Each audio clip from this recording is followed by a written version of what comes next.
Welcome to Super Bowl Sunday on the Power Hour. I am Sam Federman, and for the second straight year, we're bringing you an action-packed preview of the big game. And this year, I'm once again joined by Michael Philipkosky. Last year, it was a phone call. This year, it's a little bit better than that. We have improved. We're moving up in the world, Sam. We've absolutely improved. And the Bucks and Chiefs will play on Sunday, whenever you're listening to this. Is it before the game? Is it after the game? Is it during the game? That would be something. This will be posted on Sunday morning, and we're going to have different segments highlighting lots of different things around the Super Bowl. The Bucks and Chiefs are playing, but we will be doing the talking. And that was really weak.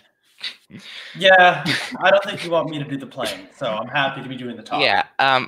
So last year we had a lot of guest pickers. This year we will be doing the same. I just sent out that note today, and we will also have guests on each segment. Each segment will bring on a different special guest, and we will have segments on lots of different things around the game and around the league. And our first segment, Michael, is Super Bowl history. Who better to bring on for that than Josh Berman? Let's go. What's up, guys? That monologue took a little bit too long. It's all right. Yeah. They're going to do the playing. We'll do it. That was weak, Sam. Sam, come on. We've fallen a long way from minor league's major disaster. Yeah. All right, so obviously, this is the 55th rendition of this game, and it will be the 10th that Tom Brady participates in. So that to put that into perspective, I don't think we need to. Let's just put it this way: 10 out of 55. That's 18%. Right. And he's still going. Like, is that in your head, or did you know that? I've seen that stat all over. We've seen that stat. And Tom Brady's been in the NFL. This is now his 21st season in the league, right. His 19th full season starting. And so that means if he's a full starter for the full season, you have a better than 50% chance of getting to the Super Bowl. 53%. I saw a stat. It's like, Tom Brady's more likely to make the Super Bowl than Steph Curry is to make a three. And it's not just Tom Brady, because football existed before Tom Brady. Maybe not knowing. Hold on. We actually just got some news. Hold on. What is Schefter just tweet? Okay, we'll get to this. We'll get to this when it comes out on the other segments. This will come out on the other segments. This should come out on the other segment. Last Friday, if a player is, for any reason, on the COVID list, they're out. Yes, and so that means these guys that we'll talk about, Daniel Kilgore and Demarcus Robinson, we'll talk about them on D-Rob's out? Nah. Yes, we will be talking about them on the Chiefs keys to the game and on the game picks, probably. Well, I'm not sure if they'll make an appearance in game picks. Demarcus Robinson's not going to make a game pick, bro? Come on. I don't know. We'll have to see. So we'll talk about them on the other later segments in the show. By the way, if you didn't know, today, right now, as I'm recording this, it is Monday. Most of these segments will be recorded on Saturday, but it's Monday right now. This will be released on Sunday, at like 10 a.m. before the game. Now, football and like post on YouTube? Yeah, I'm going to post it on YouTube. Okay. And that's pretty much what I'm going to do with it. It's probably going to get maybe 7 views. I'll watch it. Would be more than last year. Promote it to TikTok. I will. I obviously will. So make it one of your like 15,000 or 17,000 tweets. Or do you have 50,000? 50. Anyway, yeah. When it comes to football that existed before Tom Brady, one of the first participants in the Super Bowl, the first participant in the Super Bowl to lose, was Kansas City. Let's put this in perspective. In between Kansas City's second and third Super Bowl appearance was 50 years. In between their third and fourth is 12 months. Hey, that is the power of Patrick Mahomes. That's Patty Mahomes. And it's not just when we look at it's a Hall of Fame talent quarterback, because you look at their last Hall of Fame talent quarterback that obviously I'm not counting Joe Alex Montana. Smith. I'm not counting Joe Montana because he was. Yeah, it was Alex Smith, right? No, I'm talking about Len Dawson. Come on. You don't think Alex Smith is Hall of Fame? All right. I mean, the Niners took him over Aaron Rodgers. There you go. And you look at the Chiefs with Len Dawson. Not even same. And no one really talks about Len Dawson. And I definitely say he's one of the more underrated quarterbacks in the history of the game. I agree. And it takes Patrick Mahomes. It takes the most talented player in the history of the sport. And Andy, do not disrespect the greatness of Andy Reid, who has done one of the best coaches in the history of the sport. Hall of Fame. Yes, absolutely. I feel like people are hesitant to say he's so great because he's always been overshadowed. Yeah. But he got the monkey off his back last year. That to me, and I said it throughout last year's entire postseason. I said, if the Chiefs win the Super Bowl, Andy Reid's a Hall of Famer. This is Andy Reid's best chance. Don't blow it. If he wins, Bowl, he's a Hall of Famer.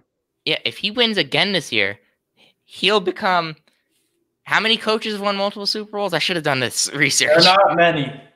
They're not many. More than 15. Lombardi obviously won 2. Let's see. Lombardi. Belichick in the 70s. Belichick. Parcells. Lombardi, Shula, Parcells, Bill. Wait, hold on. Back-to-back or just 2? No, just in general. Just 2. Jimmy Johnson. Back-to-back. Yeah. Hold on. Just back-to-back. Just back-to-back. That's just Belichick, Shula, Lombardi. Shula. And that would be it. Jimmy Johnson. Nope, Barry Switzer. Did the Steelers go back-to-back one year? Did Bill Walsh? Let me make sure of that. Walsh, no, they didn't. They never won back-to-back. And he only won 3 of them in the first place. Yeah. But so he would be only the 5th. Yeah, and you just look at the way that Belichick and Reid. That'll be it. Yeah. Elite. No, Chuck No. Oh, yeah. You guys forgot about Chuck Noll's Steelers. How could you? And when it comes around to some of the greatest coaches of all time, I'm not going to say, Andy Reid, he launches into the top 5. Does he launch? Where does he launch with a win here? With a win here? Top 10. Top 10 moving into top 5? I'd say that like 9 or 10. He's not threatening your Belichick's. He's not threatening nowhere near that. And I wouldn't say he's threatening Lombardi. He's not threatening Shula. He's not threatening Paul Brown. No way. I mean, but he's got time though. Lombardi, Paul Brown, Shula, Bill Walsh, and Hallis are on a tier of their own. Yeah, but Reid's got 9 more years with Mahomes though.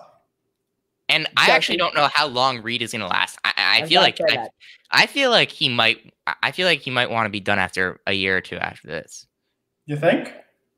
I don't know. If he's winning, I feel like he's going to keep going. Andy Reid, let's see. I mean, I'm looking at our head coaches rankings that we made, Sam. That was a while ago. Here are guys we have ahead of him. Marv Levy, Bud Grant, Joe Gibbs, Bill Parcells, and Chuck Noll. Those are like the next group. I say he moves into number 10 right behind Chuck Noll. Yeah. That's probably where he was. Yeah, for sure. Yeah, probably just right ahead of Bill Parcells right there, I'd say. We right now have him at 14. Yeah. And that's a great honor to be the 14th greatest coach in NFL history. I mean, you're ahead of guys like John Madden, Bill Cowher, Tony Dungy. Now, is he going to win the game? Well, we'll get into that in the game. Right now, as of this day, again, we're on Monday. As of right now, I do not have a pick right now. Same. I don't have an official pick right now. I mean, I've had a pick for 9 months, so I've been going back and forth. Yeah, I picked Tampa as soon as Yeah, I picked Tampa as soon as Brady went to Tampa. I picked Tampa to win the Super Bowl. So I haven't really had to change. Wait, Michael, who did you have last year? I forget. I probably had Brady. No, I'm talking about on the show. Who did you take? I think I had to pick the Chiefs. Yeah, I think you picked the Chiefs. I obviously picked the 49ers. I'm looking to fix that and get the right pick this year. However, I'm going to go 2-0. I need to redeem myself because I'm 1-5 on Super Bowl picks. So yeah, the Josh Berman Berman Super Bowl curse.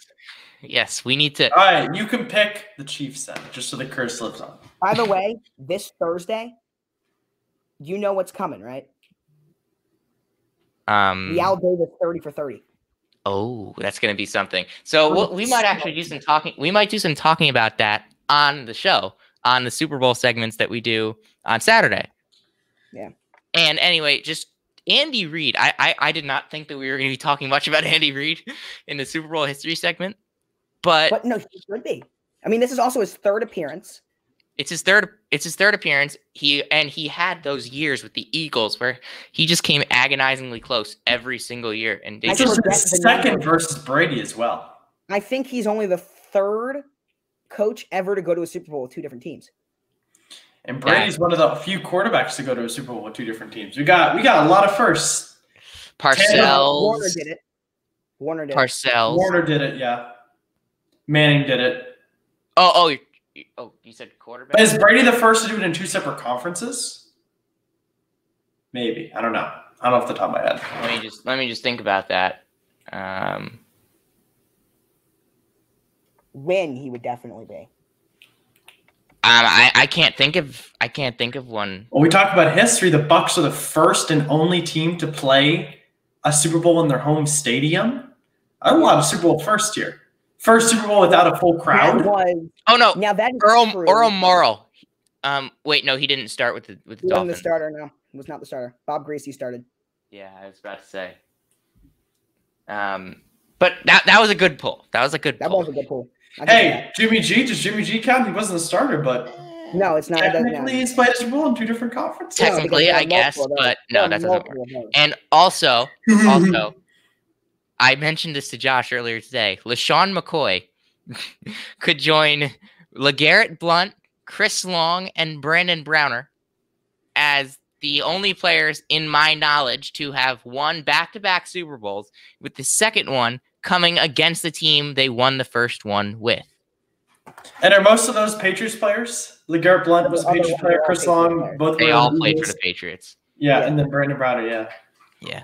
And when it comes to just Andy Reid in the Super Bowl, Andy Reid got the monkey off his back last year and can move into some elite company. Patrick Mahomes is also, he's already in some elite company as one of the most talented, quarterback to ever play the game. As one of well. He is the most talented quarterback of all time. As one of three quarterbacks. Who's more talented? More talented? Well, you have to define talent. Is talent just if you're talking about particular raw natural skill? If you're talking about just arm power, if you're talking about just no, just I'm saying talent skill. At the quarterback talent overall. What are we talking about? Ability to read a defense the way that Peyton Manning could read a defense. Are we talking about the way that quarterbacks everything? I see, but there's so much that goes into that because obviously Lamar Jackson is a better runner, pure runner than Patrick Mahomes. But would I say that Lamar Jackson is a better quarterback than Patrick Mahomes? No. But if we're talking about pure throw, I would say who has more arm? Patrick Mahomes is the best pure thrower. Yeah, no one has more arm talent. And he's also a tank. He's a tank. He's incredible at off-platform throws. He barely even needs to know how to read a defense. NFL history at throwing off balance. I don't think that's a discussion. True. He doesn't even need to know how to read a defense. He didn't until halfway through last year. That's the crazy thing. He threw 50 touchdowns. He became just the third quarterback ever to throw for 50 touchdowns in a season. He barely even knew how to read a defense. He didn't know how to read a defense.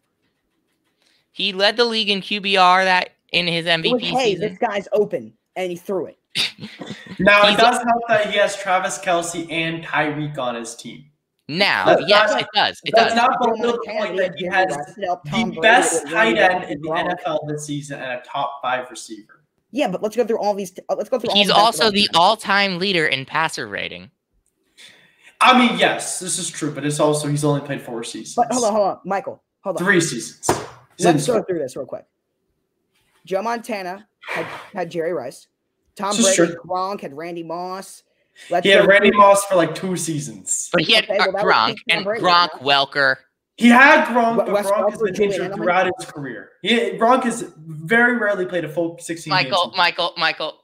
Look, I agree. Josh, your volume is really low. But I have to say this. Yeah, because my mic is downstairs. Hold on, I can turn up my mic. I'm not arguing against. Is that better? I'm not arguing for Brady. I'm just saying that it definitely helps that he has a great head coach, a great obviously the situation helps. Obviously the situation helps. Montana and Young, they had Rice. We mentioned that. And all these and Brady and Belichick and great weapons as well. Johnny Unitas had Raymond Berry. And John Mackey as well. Peyton Manning had Marvin Harrison. To win a Super Bowl, you need a full team. Yes, exactly. It's a team game. Yeah. That is why I do not like bringing up wins often when it comes to compared quarterbacks, because you can't. Like winning more helps. Winning less doesn't hurt. But I'll put it this way. Brady winning as much as he has, of course, helps his legacy. But in my opinion, that is not the sole reason why he's the GOAT. No, it's not the sole reason. It's incredible. It is. Incredible. That's what puts him over the top. But even without the wins, what he's done for so long still puts him in that conversation. And he came out today, said he could play till he's 48. So we could have quite a few more years of Brady. You came to the realization that he's the greatest football player, not just quarterback of all time, after ranking Jim Brown ahead of him. Talk about it was more of a realization. It wasn't anything that he did. Yeah. Talk about Tom Brady as from a non-Patriots fan perspective. Talk about like what Tom Brady is and how you look at him just on the field and then off the field. And if we talk about most fans, non-Patriots fans, the first word you're going to hear when you think of Tom Brady is annoying. Because the guy always wins.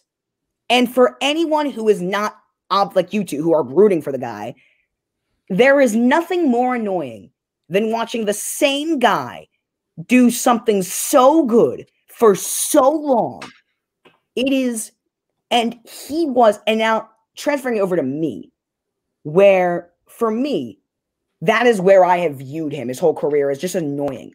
But after 28-3, after doing that, the annoying part still stood, but after that, every year, more and more, a respect started to grow for the guy. I mean, at first, I didn't really respect the guy. I mean, my football fandom was not as good as much as it is now, so you do have to factor that in there. But the more and more he's won, he's stayed annoying, but I would say that has not become the thing, at least for me personally. I've gained more and more of a respect because what he's doing is so unbelievable and so, I mean, it's not what he's doing is historic. It's that it's so much more historically good than anyone else. It's like, he's not number one. He's number 1, 2, and 3 in like all this stuff.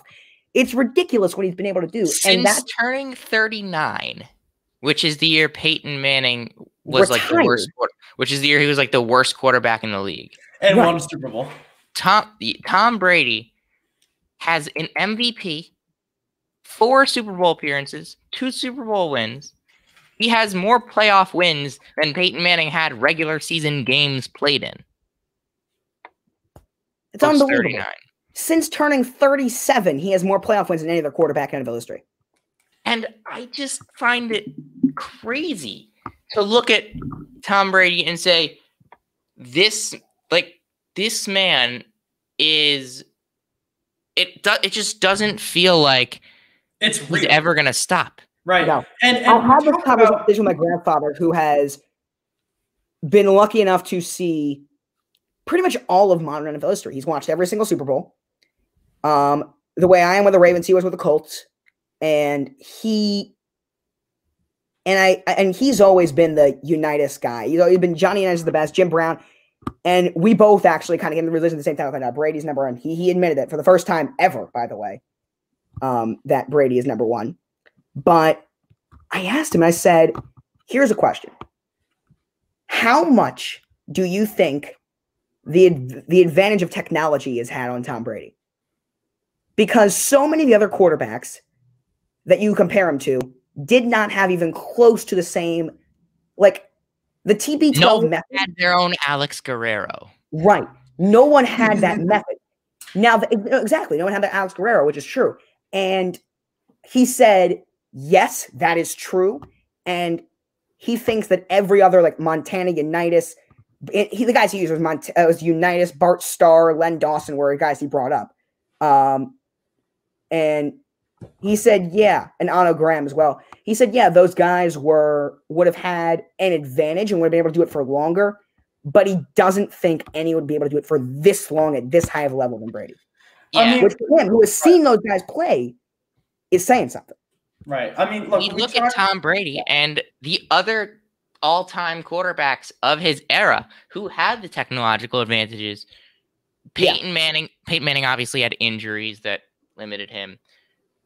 Drew Brees. You can bring in Bill Belichick, but those guys also had good coaches. It wasn't Bill Belichick, but good. Drew Brees had Sean Payton most of his career. Big Ben. No, I'm not trying to get it. Like Drew Brees, he was limited to 6 air yards per attempt this year, basically as a shell of him. Basically, his stats look good, but then you realize it's just that he's throwing the ball like 4 yards. If you watched him play, he looked terrible. No, exactly. That's where the air yard stat comes in. There was not one game where I watched Tom Brady. Not Tom Brady. There's not one game where I watched Drew Brees play and I was impressed. And you look at these guys, and even the guys that are in Brady's own era, Brady is outlasting.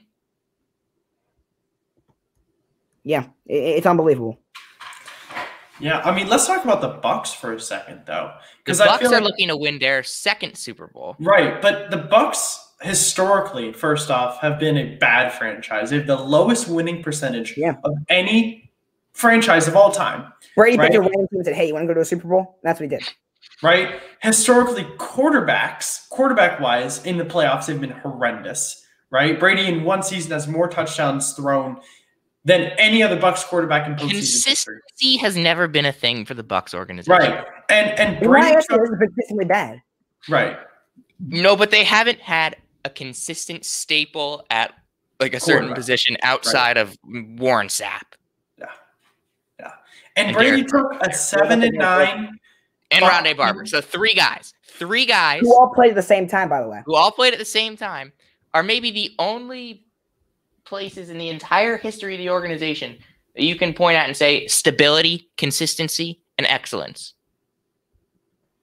Yeah. They got the GOAT now. And the GOAT, Tom Brady, is the beacon of stability, consistency, and excellence. And he took a 7-9 Bucs team to a Super Bowl, right? The team is largely similar. I mean, obviously they had a couple. All right, yes. Look, they add Tristan Wirfs in the draft. Mm-hmm. They have breakouts on their defense for sure. I mean, Jamel Dean and Carlton Davis weren't this good last year. Antoine Winfield in the draft in the second round. Obviously, he's fantastic. We're seeing and then big performances in the playoffs from Devin White, as much as I hate to say it. What about playoff Lenny? Devin White's been phenomenal. Yes, and we just look at everything that comes from the Sean Bucs. Murphy Bunting's played well too, by the way. In the yes, playoffs. somehow Sean Murphy Bunting has become good. Yeah, I mean, the Bucs defense overall has just and when we look at the game against the Packers, right, they had both of their safeties out. They were playing with 2 backup safeties, and they still managed to hold off Aaron Rodgers drive after drive after we saw some rare interceptions from Brady. Now, is this a historically great defense? Absolutely not even close. No, it's a good defense. It's a good defense. I don't even think the best defense in the league. It's not the best defense in the league. It's a top 5 defense in the league. I agree. It's top 6, 7. Right. It's got arguably top 5. Right. The Bucs defense has some parts of the defense where it is extremely, extremely dangerous, and it has some parts that aren't so good. And it's also not a historically great offense. It's a offense. It's not. I wouldn't even say it's the best offense in the league. It's not the best offense in the league. It's not even the best offense playing in the Super Bowl. Yeah, no, it's not. And Tom Brady just being able to bring over a standard and consistent, just the whole mindset changes when Tom Brady enters the room, and it turns a talented team into a talented unit. And this has been done Super Bowl after Super Bowl after Super Bowl. And I mean, up here in New England, we don't even say year after year. We say Super Bowl after Super Bowl because it's pretty close. And you know, here's the thing: we talk about Super Bowl history. I mean, this is a real all-time matchup. Like a couple years ago, we had Goff versus Brady. No, let's look at Brady's Super Bowl opponents. This is what this is. You know what this is? This is what Montana versus Marino was in the 80s. Yeah, except I mean, you look at Brady's Super Bowl opponents: Kurt Warner, Jake Delhomme, Donovan McNabb, Eli Manning, Russell Wilson, Matt Ryan, Nick Foles, Jared Goff, Patrick Mahomes. Look, Matt Ryan won an MVP, and so did Kurt Warner. Matt Ryan deserved it that year. Don't dismiss it. That was an unbelievable year he had. He did. I mean, Tom Brady was fantastic too. If Tom Brady played Matt Ryan was the MVP. Matt Ryan was incredible. If Tom Brady played all 16 games, he probably would have had a very good argument. Yeah, but Matt Ryan deserved it. I'm not ready to say absolutely if Brady played 16 games, he would have won, but there would be an argument both ways. But I think when Eli Manning turned into a god in the playoffs. And Donovan McNabb was stable and very good for a long time. Yeah.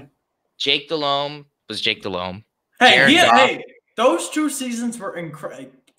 We're talking about one-hit wonder. Jake Delhomme in those 2 seasons with Carolina was something else, all right? Yeah, he was. And Jared Goff, I mean, these you're not listing off the creme de la creme of quarterbacks in NFL history. Hey, Brady can't choose his opponents, man. Yeah, I'm not saying that, but now I'm not trying to discredit him. I'm saying that now we have the best matchup in Super Bowl history. I would say it's up there. Well, here's the thing. If the game delivers, you're right. Yeah. If the game sucks, it's going to be what Montana Marino was. Amazing matchup, amazing hype. Niners killed them. That's why no one even talked about it. Storylines have written themselves for the Super Bowl, and they really just have. The history that will come along with this game. There's going to be a new record set every single second of this game. Well, here's the thing. But I'm going to keep bringing up the Super Bowl. By the way, it's going to absolutely destroy the viewership from last year. It's not even going to be close. It's going to be huge. What was the viewership last year? I don't care. It's going to destroy it. I have to agree. I mean, look, if you hate Brady, you're watching this game because you're like, finally, Brady's going to lose in the Super Bowl. No, I think it's going to be the exact. I think it's going to be. I don't think it's anything different. I think it's going to be bigger. I think that we're also going to have a larger international audience. That's true. Well, here's the thing. The ratings now are not reliable. They're so ridiculous. Here, hold on. I'm just getting my computer. The ratings are so ridiculous that it doesn't we're not whatever at this point. No, I'm saying ratings in general don't matter. The best example is the NBA, because I would say that 75% of the NBA that I watch is from social media, and you can't factor that into ratings. The NBA runs. How many people are watching the Super Bowl on social media? Well, I know, but I'm saying my it's a general point. Like my point in terms of ratings don't matter because the NBA is the second biggest sports league in America. But the ratings don't say that. The reason why it doesn't say that because most people are watching the NBA from Twitter and stuff. If you go on Twitter, the NBA runs it. The NBA owns social media. The NBA just runs it so well, and that's where they make up. So now, but the NFL. I'm just trying to talk about the Super Bowl. This is going to shatter the Super Bowl record for around the world. That would break the television record, the American television record too. By the way, I'm not just saying in America. I'm saying around the world, it's going to shatter the Super Bowl record. I'm not sure. It should. I mean, it's not going to come close to the World Cup. Okay. Yeah. No. You know what the most viewed Super Bowl ever was? What was it? I believe it was 46. Of course it was. Which was when you guys lost. Yeah. Actually, it was either that or 49. I forget. Oh, we won that one. No, it was 49.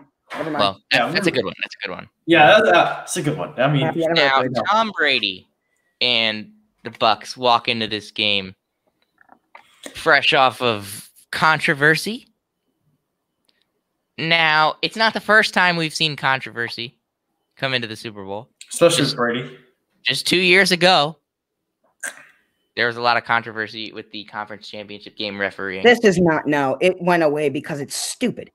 Yes, I'm not saying it's comparable. I'm just saying it's not the first time we've seen something like this. Well, we had but I take it away. I don't even care about it. Like, I honestly could not care less about that. It's going to be a topic of conversation. It shouldn't be. It shouldn't be, but it will be. People are just going to cry and cry and cry all about refereeing, no matter how it goes. I think last year I had 3 instances in the entire Super Bowl where I had a disagreement or a slight disagreement with the call, and they were all very close. There are for the Super Bowl, I note my disagreements. There are very few. I'm actually going to start doing that next season where, like, every time I disagree with the call, I'm going to write it down. Actually, I'm going to make an argument here and say that there has never been a game in NFL history that was straight up decided by a referee making some kind of no. I wouldn't say that either. I don't think that there's because the players at the end of the day have to execute and play the game. But that doesn't mean that Rams, for an example. I mean, yeah, that was Rams a terrible missed call. Won in overtime. That game went to overtime, and Drew Brees threw a pick. Yeah. John Johnson, one of the best names in the league. Really good. By the way, the Rams got to re-sign him as well. Yes. Speaking of guys that need to be re-signed, when we look at the way that some of the guys, I don't know what I'm trying to go with here. I was trying to think of a key free agent for this game, but there really isn't one. Shaq Barrett. Shaq Barrett. What about Lavonte David, I believe? Shaq Barrett and Chris Godwin. Shaq Barrett, Lavonte David, Chris Godwin. That's 3 big free agents. And AB. So this is probably their best shot at a Super Bowl. Yeah. Yeah. This is the season. And that AB's going to be back. And Gronk's going to be back. I think he's a free agent too. Yeah. Gronk is not playing without Brady. Not a chance. And this is their best shot at a Super Bowl. Yep. We look at this. We can look back in history. We can say, "Oh my God! Remember 2 years ago, the Rams? They were going to be the team. They were going to be the next team. That was their best shot. Yes, the next. Well, next year we'll see what happens. That was their best shot. The Panthers in 2015. That was their best shot. Dan Marino had 1 chance.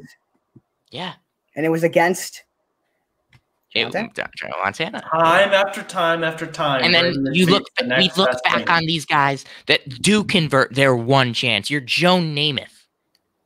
For all we knew, Patrick Mahomes, but of course. Yeah. He's back.